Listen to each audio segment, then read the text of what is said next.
एक मित्र ने पूछा है, विधि में भाव में प्रवेश और भाव से बाहर होने की जो बात है, वो जितनी आसान जान पड़ती है उतनी प्रयोग करने पर आसान नहीं लगती। जैसा कि आपने अपनी बातचीत में कहा भी कि हमारे भावों में पशु से लेकर परमात्मा तक की संभावनाएं हैं और ये संभावनाएं हमको विपरीत दिशाओं में खींचती भी हैं। अपने भीतर के भावों के इस जटिल संसार से हम कैसे मुक्त हो सकते हैं? पहली चीज़ हमेशा ये स्मरण रखने की है, समझ मुक्त करती है। Understanding brings freedom.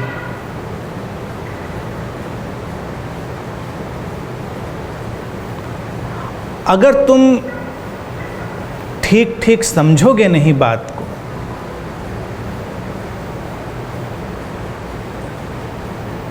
तो मुक्ति भी तुम्हारे लिए एक बंधन बन जाएगी।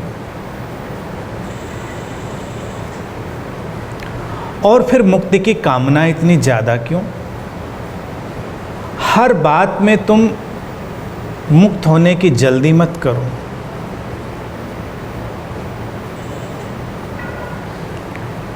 पहले समझो, पहले भाव को समझो। अगर उसको ठीक ठीक समझ पाए तो मुक्ति सहज ही घट जाएगी, उसको लाना नहीं पड़ेगा। तुमने ठीक ही लिखा है कि हमारे भावों में पशु से लेकर परमात्मा तक के सारे रंग, सारी संभावनाएं छुपी हुई हैं और ये उचित है, होना भी चाहिए। लेकिन हमारे मन की जटिलता जो हो गई है वो ये हो गई है कि जब कहा जाता है पशु तो हमको लगता है कि वो कुछ कम है, और ज़्यादातर पशु का उपयोग निंदा में ही किया जाता है। पशु से परमात्मा तो लगता है परमात्मा ज़्यादा चुनने योग्य है और पशु कम चुनने योग्य है, वो ज़्यादा श्रेष्ठ है और ये अश्रेष्ठ है। ये विभाजन हमको मुक्त नहीं होने देता। हम अभी पशु को भी ठीक से नहीं जानते, हम परमात्मा को भी नहीं जानते। हमारे लिए दोनों शब्द हैं या धारणाएं हैं या महज एक विचार।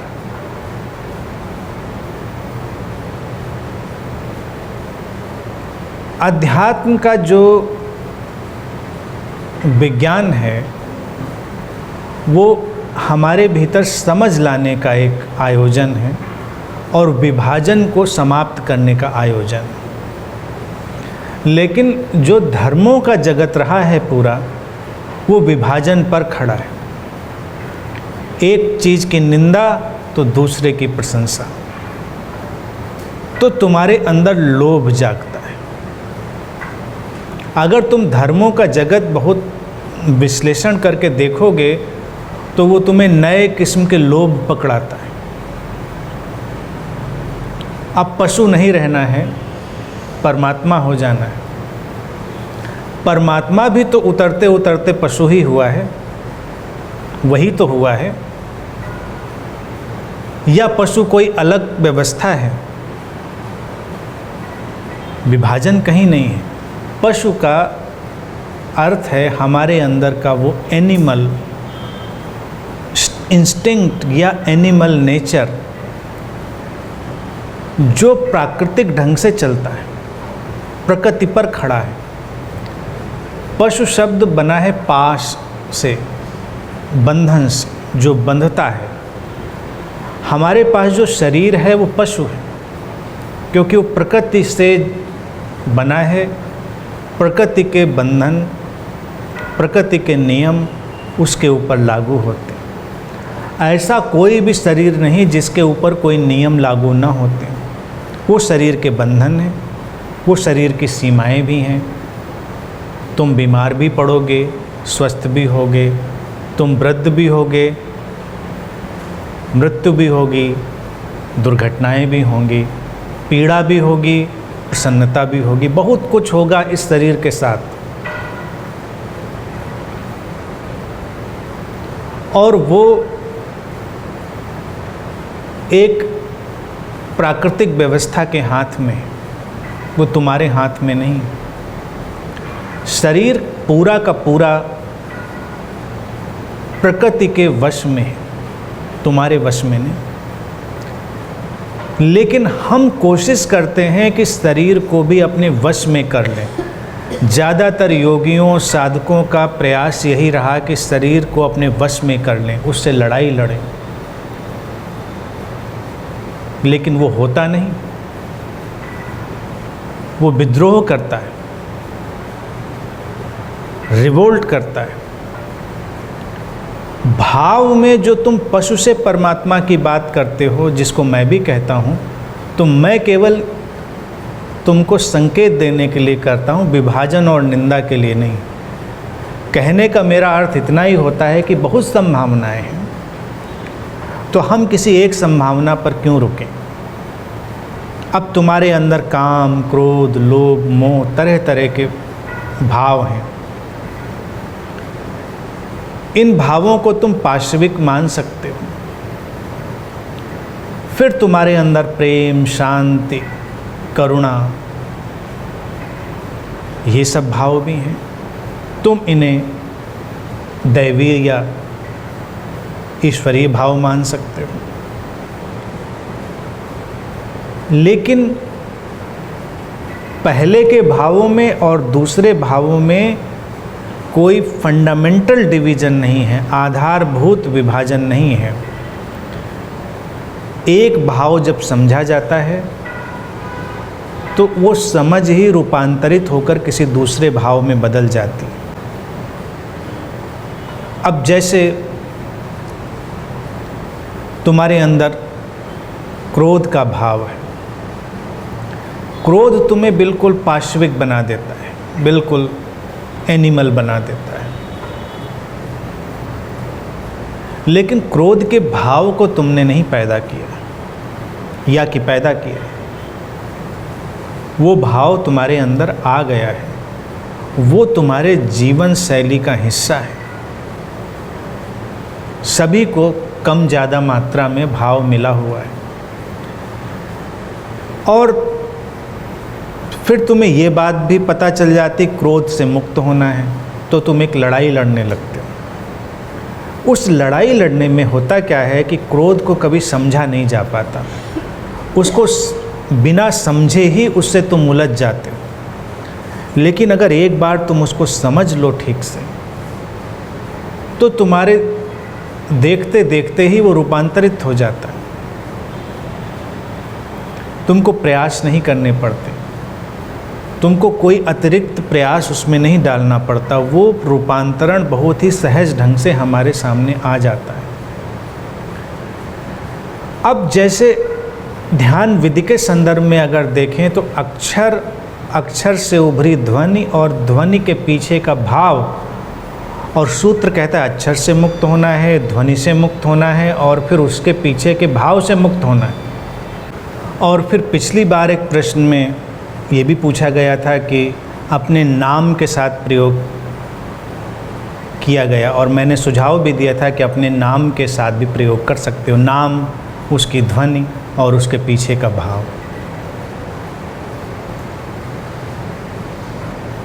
लेकिन अभी तुम्हें अपने नाम की प्रक्रिया को समझना पड़ेगा। नाम अगर महज अक्षर ही होता तुम्हारे लिए, तो तुम उससे बड़ी जल्दी मुक्त हो जाते। नाम तुम्हारा पूरा जीवन बन गया है। It has become your pseudo identity. वो तुम्हारी एक पूरी जीवन यात्रा का प्रतीक बन गया है तुम्हारा नाम।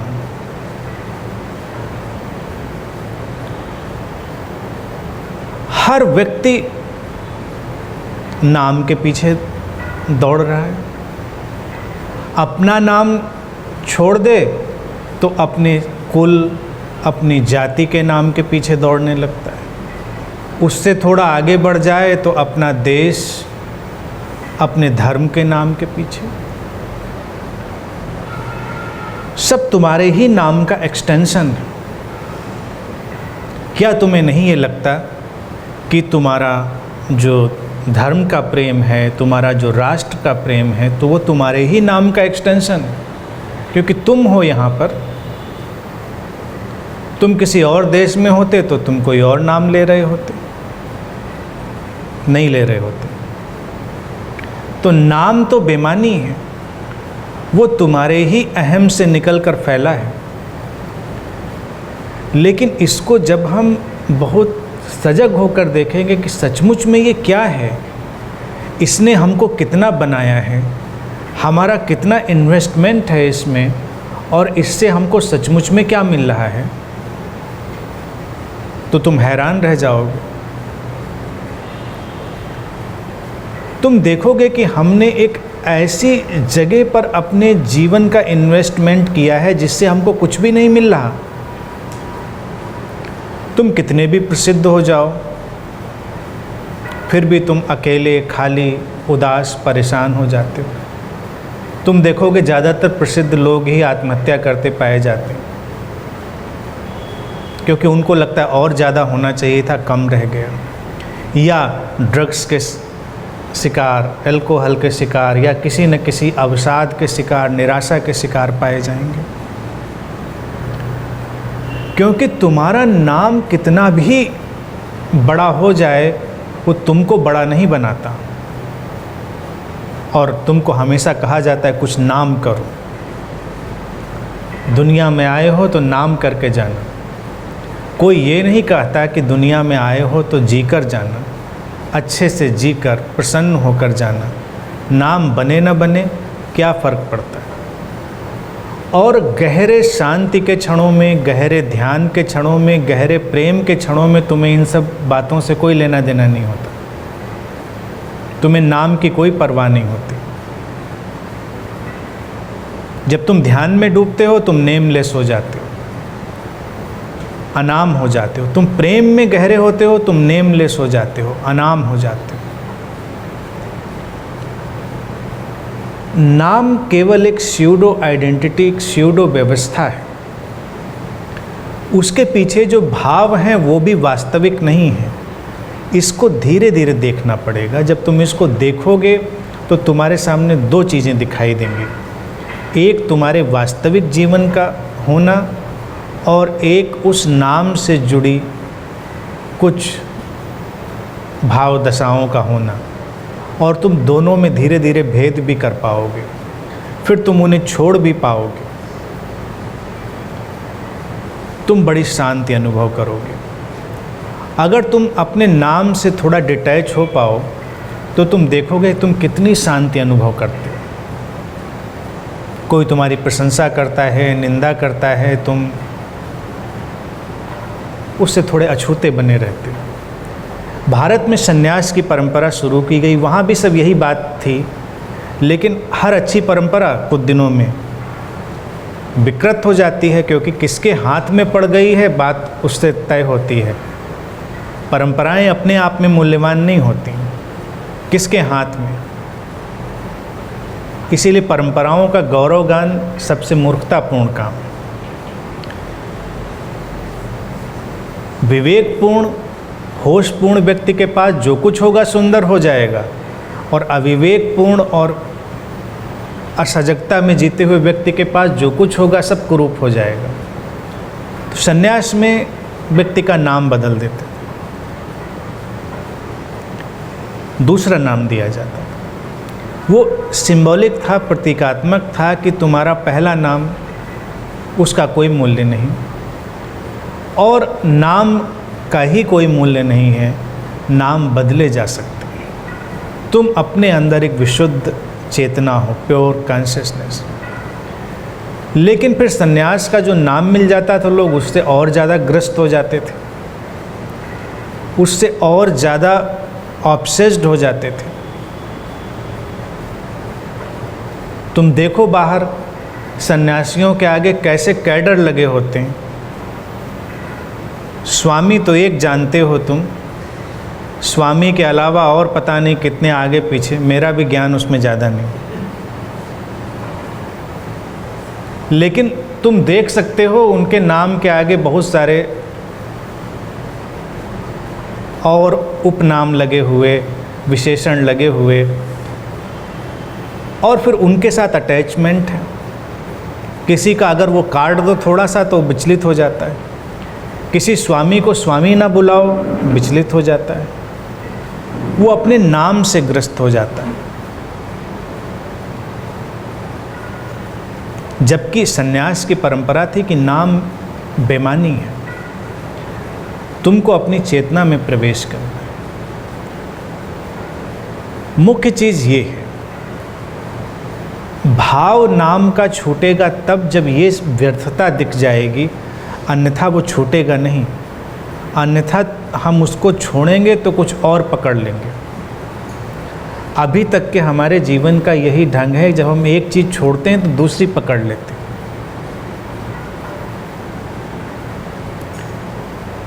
सूत्र में जिस मुक्ति की बात है वो कुछ भी पकड़ना नहीं है, समझना है। और समझ आते ही पकड़ने छोड़ने की सारी प्रक्रिया ही खत्म हो जाती। ना कुछ पकड़ा ना कुछ छोड़ा, तुमने तो समझ लिया, जान लिया। अगर तुमने अपने पशु को समझ लिया, तुम पशु से मुक्त हो गए। और क्या तुम्हें लगता है परमात्मा से अपने मुक्त नहीं होना है? उससे भी होना है, क्योंकि वो भी तुम्हारा एक कॉन्सेप्ट है। पशु एक कॉन्सेप्ट है, एक अवधारणा है, और परमात्मा एक अवधारणा है, दोनों से मुक्त होना है। तो पहले दोनों को समझना होगा। समझने के लिए उनके प्रति सहानुभूति रखनी होगी, उनके प्रति निंदा नहीं रखनी होगी। बहुत ही प्रेम पूर्वक उनके हर रंग को, हर उतार चढ़ाव को देखना होगा। और फिर शायद हम उस अवस्था पर आ पाएंगे जहाँ से हम उनको छोड़ सकते हैं, ड्रॉप कर सकते हैं। कहना एक बड़ा ही भाषा का विरोध है, क्योंकि वो हो जाएगा। उस बिंदु तक आते आते वो अपने आप ड्रॉप हो जाएगा, बिल्कुल पानी के गर्म करने तक। हम कह सकते हैं भाषा में कि 100 डिग्री पर उबालेंगे तो उसको भाप बना सकते हैं, लेकिन सकते कहाँ हैं उसको, वो तो बन ही जाता है। तो ऐसे ही हम जब एक खास बिंदु तक आते हैं तो घटना घट जाती है। समझ रहे?